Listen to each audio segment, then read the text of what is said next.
All right, hello and welcome back. Today we're talking about speed dials and Microsoft Teams. All right, so the first thing we're going to talk about is speed dials inside of your organization, and then how to put speed dials for people that are outside of your organization. And then the second thing we're going to talk about is contact groups or speed dial groups that you can make in Microsoft Teams. So without further ado, let's go ahead and get started. Here I am on the calls tab. Here's my dial plan, and here is my phone number, so I'm in the right place. If you go up to the top right here next to speed dial, these are your speed dials. There's an arrow, drop down. I don't have any speed dials right now, so let's go ahead and add one of those from my organization. So inside my organization, I'm going to add somebody to my speed dials that I talk to a lot. So we'll go to these three dots over here. So again, I'm under speed dial. There's three dots when you hover over speed dial, and if you hover off of it, oh no, it's gone. Oh, hello, goodbye, hello, goodbye.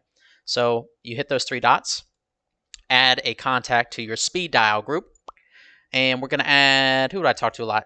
Dave Coots. All right, so Dave is going to jump into my speed dials, and we're going to talk and talk and talk and talk and talk and talk and talk all day, every day.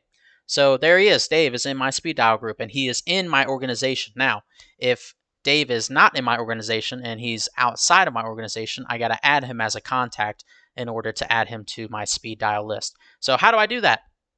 You're going to go to contact next to phone. It says contacts here. Hopefully you can see my mouse. Boop, boop, contacts. Click on contacts. All right, and I'm going to add, let's say it's not Dave. Let's say it's John Smith for Microsoft. So we're going to go over here to the right. And it says add contact. Boom, contact. And we're going to type in a name or a number. So we'll say John Smith. Woo, John Smith. Didn't find any matches. All right, that's all right. Add. So it pops up an add contact screen where it has the full name that you typed in. He is from Microsoft. I don't work for Microsoft, so he's in a different organization. He's a manager, and I have a phone number for him, and it's this phone number here. Copy. And I'll +1 and paste. All right, so there's his full phone number for John Smith. All right, and it doesn't matter if you have these dashes in here or these parentheses. Teams knows what's up. So click add. All right, and boom, there's John Smith in my contact list. And he's a manager, and here's his phone number, all his information. So I can add him on the speed dials list on the calls tab, or I can just do it right here.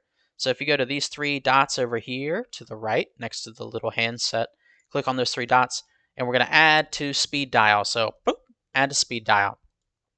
Now, before we go check to see if it's there, just know that you can edit John Smith's contact information here.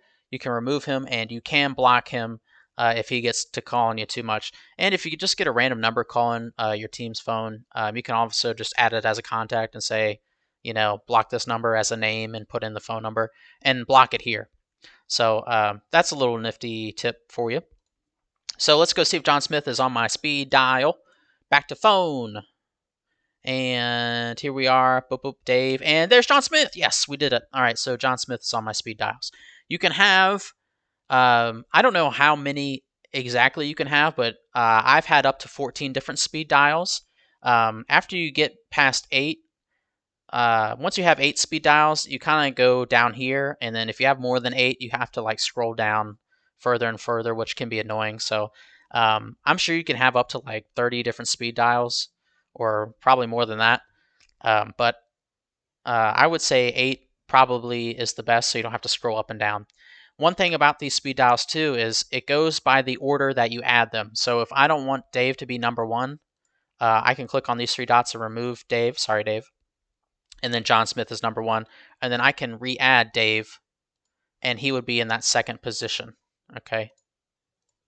See that? So John's over here now, and then Dave's over here. So if you are an OCD organized freak and you want John on the left and you want Dave also on the left, but you want Ed on the right, it goes by the order that you add them in. So if I want John Smith here, he would be first, Dave would be second, and then it goes left to right, left to right, left to right. So remember that when you're adding your speed contacts. All right, so that is how you add speed dials inside and outside of your company. Let's talk about contact groups, speed dial groups. All right, so if I go back to Teams, I have these speed dials, which is great, but maybe I want a group of speed dials just for management or just for emergencies, okay? I can actually add another group here for just those people. And we'll show you how to do that. So the first thing you're going to do is going to go to chat, and you're going to go to where it says chat up here. There's a drop down that says chat and then contacts. Click on contacts. And I'm going to create a new group, a new contact group down here. So if you go down to the bottom, here's your create a new contact group. Click on that. And this group is management. Okay, management, great. Create. And so here it is, my management group. So I have a favorites group and I have a management group. And nobody's in it right now, so I'm going to click on these three dots next to management to add somebody to that. All right, and I'm going to add James. All right, he's management. He's the top dog. So James is in my management group, which is great. So now when I go back to calls, there will actually be a management speed dial group with James in it. And I can add, anybody else I want to this group. It doesn't have to be management. It could be lunch group. It can be peds group. If you work just for the pediatrics people and you want to speed dial for all of them, you can add a group with just all those guys. And again, I believe this has to be people in your organization. I don't think you can do it with people outside. You can for your speed dials, but perhaps I believe you need to add them as a contact first, and then you can add them into this group. Okay, so if I go back to calls, and let me see my dial pad and my phone number, I'm there. And if you notice under speed dial, there's another group called management. So we did it, great. And James is in that group, so I can speed dial him if I have any management questions or if I need direction on what to do, right? So again, if I add James first, he's going to be first. And if I add Dave second, he's going to be second. And if I add John Smith third, he's going to be over here, and so on and so forth. So I can't drag these guys around. I have to, number one is going to be on the left, and number two is going to be on the right, and so on and so forth. So again, if you're OCD about this, if you want to organize your speed dials, the first one is going to be on the left, the second one's going to be on the right, the third one is going to be on the left, and the fourth one's going to be on the right, and so on and so forth. So remember that as you're adding your speed dials. Okay, so my name is Ryan Anglin, and I work for Vision Data Communication Services, and I will see you in the next one.